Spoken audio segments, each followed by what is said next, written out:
Okay, let's dive right into this explainer by looking at something that, honestly, most people would just toss right into the recycling bin.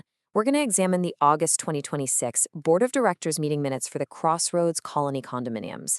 Now, I know exactly what you're thinking. HOA meeting minutes? Not exactly a gripping page turner, right?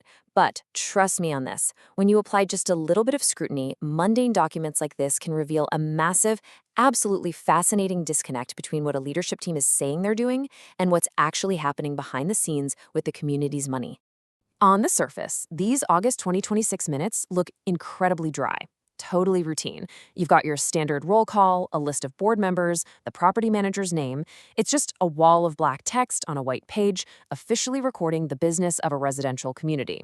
I mean, it has all the classic hallmarks of a standard by-the-book monthly meeting where folks argue over hedge trimming and hallway cleaning. But what if we treat this document like a literal forensic audit? We have to step back and ask ourselves, what massive financial risks are actually hiding right there, buried between the lines? Because once you start cross-referencing the different sections of this report, a highly concerning narrative starts to jump out at you.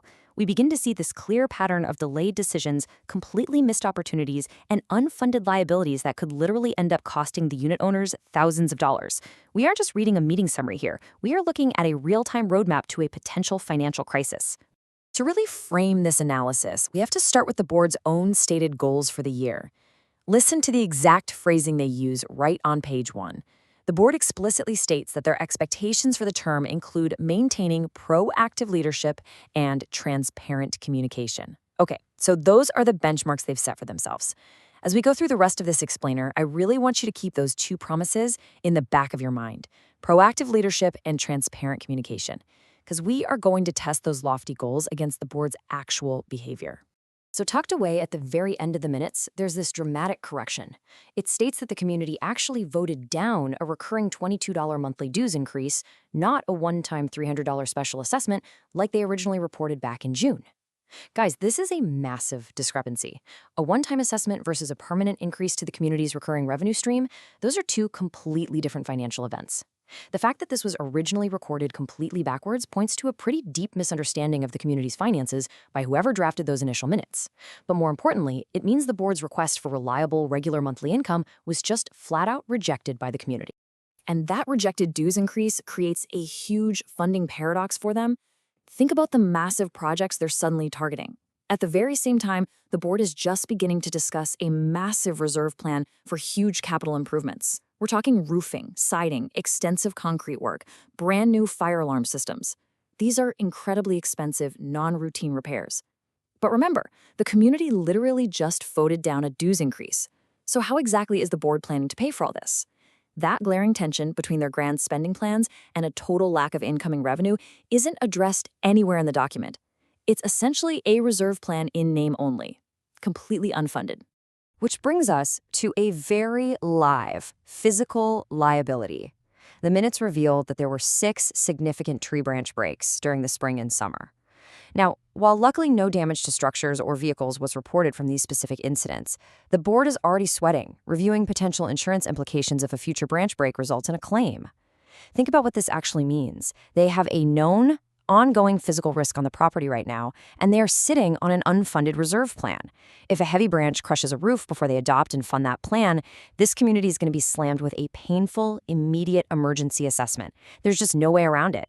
And that brilliantly highlights the second major clue we found: the missing money. While the HOA should clearly be in a panic about funding, their utterly passive cash management strategy has them bleeding potential yield. The HOA's funds are currently sitting at Westbank, locked into certificates of deposit earning as low as 2.15% on a 36-month term and a measly 2.8% on a 9-month term. Meanwhile, current market rates in the Des Moines area for similar products are soaring all the way up to 4.22%.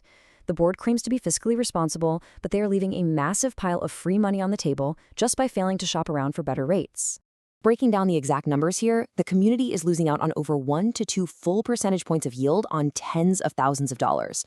That 36-month CD is especially brutal. It's locked in at a dismal 2.15% until June of 2028. Frankly, it's highly likely that even if they paid an early withdrawal penalty, breaking that CD and reinvesting it at today's rates of around 4% would net the community significantly more money. Real hard cash is slipping away from this HOA every single day simply because they're sitting passively in wildly uncompetitive accounts. And the urgency here is immediate. The 9-month CD, which holds nearly $47,000, matures on November 30, 2026. That's just over 3 months from the time of this meeting. But look at the board's stated action. They loosely say they will review rates and investigate diversification. Notice anything missing? There is no assigned deadline. There are 0 comparative quotes presented. With tens of thousands of dollars on the line, simply stating a vague intention to look into it risks another reactive, last-minute financial rollover right back into a subpar account. Honestly, this is the exact opposite of the proactive leadership they touted on page 1. Now, let's see how all this builds into a classic scenario of death by 1,000 cuts, starting with a sudden, unbudgeted $500 charge. The board noted that weed treatment in the concrete areas is actually not included in their current lawn care contract, and it's going to cost an extra $500 to address. Now, $500 might not sound like a monumental sum in the grand scheme of things, but it represents cost creep. It's an ad hoc expense that absolutely should have been anticipated and built into the standard operating budget rather than ambushing the board mid-season. And compounding that totally unplanned expense, the community is abruptly losing their lawn care vendor altogether. Yep. The vendor completely changed crews in August and subsequently informed the property manager that they simply won't offer services to the community in the future. The result? This forces the board into a chaotic, rushed winter search for a new contract. Again, this is a major operational disruption hitting right in the middle of their cycle, adding to the snowballing list of unresolved issues the board is juggling without a clear financial roadmap. And the financial red flags just keep stacking up in the old business section. Check out this backlog. Multiple major maintenance quotes are repeatedly tabled. Garage window replacements? Tabled. Front and back entry refreshes? Tabled. Tree trimming and stormwater management? Tabled until September. By constantly kicking the can down the road, the board is creating a massive logjam of deferred maintenance. Eventually, things are going to break, and this backlog is going to force the board into making rushed, highly expensive decisions all at once, rather than staggering the costs manageably over time.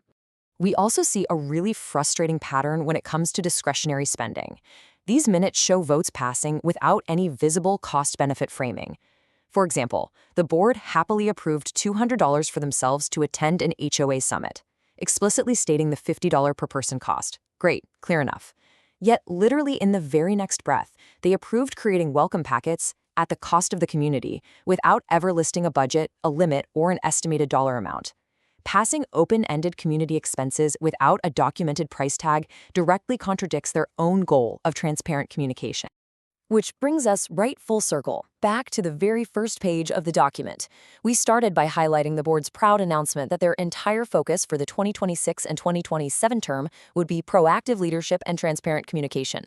Well, we've clearly seen how their passive banking strategy and endlessly tabled maintenance items severely undercut the proactive part of that promise. So now, let's take one final critical look at how they handle the transparency part of the equation when it comes to the unit owners themselves. In the very same section where they promise transparency, we find this absolute gem of a quote. Due to the extensive number of items being addressed by the board, attendee questions, comments, and concerns were not scheduled for discussion during this meeting. Wow, they completely shut down unit owner input. They literally silenced the community during a meeting where they discussed unfunded liabilities, lost vendors, and spending community funds. It proves a massive, undeniable gap between the transparent, open governance the board promised on paper and the closed-door reality of how they are actually operating in practice. Ultimately, dissecting this document leaves us with a pretty stark reality check. When a board ignores soaring market interest rates, repeatedly tables critical community maintenance, proposes big spending without any funding plans, and deliberately silences the community's voice just to save time, we have to ask, who is truly footing the bill? It's not just about what is written in the minutes. It's about the very real financial consequences of what isn't being done. So, I'll leave you with this to consider regarding your own local organizations or HOAs. Are you currently paying the unseen price for someone else's passive management?